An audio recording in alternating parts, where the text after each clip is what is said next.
প্রিয়জন হারিয়ে স্বজনদের এই কান্না আর শোক দেখিয়ে দিচ্ছে যুদ্ধের মূল্য কতটা গভীর। কেশম দ্বীপে মার্কিন হামলায় নিহত কায়সার জাফারি, তার স্ত্রী জাহরা এবং 2 বছরের ছেলে সিনার দাফনে অংশ নেন শত শত মানুষ।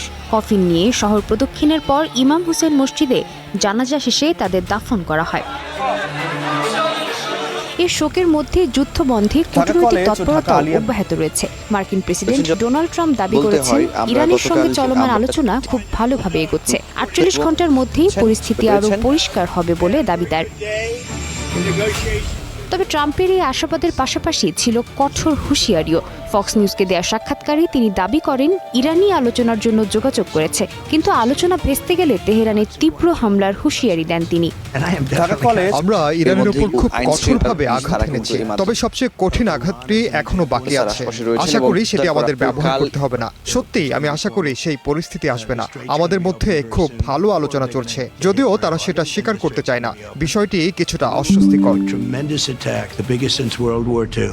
মার্কিন ট্রেজারি সেক্রেটারি স্কট বেসেন্টো জানিয়েছেন, আজ অথবা আগামীকালের মধ্যেই হরমুজ প্রণালী খুলে দেওয়ার বিষয়ে একটি সমঝোতা হতে পারে। অন্যদিকে মার্কিন পররাষ্ট্রমন্ত্রী মার্কো রুবিও জানান, দীর্ঘমেয়াদে লক্ষ্য ইরানের পারমাণবিক কর্মসূচির অবসান হলেও এই মুহূর্তে সবচেয়ে বড় অগ্রাধিকার হরমুজ প্রণালীতে অবাধ নৌ চলাচল নিশ্চিত করা।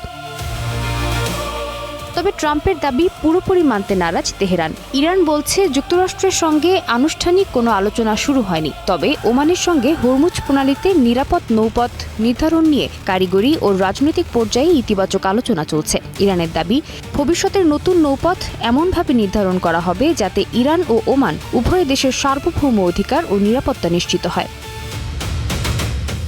সংকটের মধ্যে সামুদ্রিক চাপ আরও বাড়িয়েছে যুক্তরাষ্ট্র। সেন্টকম জানিয়েছে, ইরানের বিরুদ্ধে চলমান সামুদ্রিক অবরোধে এখন পর্যন্ত 45টি বাণিজ্যিক জাহাজের গতিপথ পরিবর্তন করতে বাধ্য করা হয়েছে।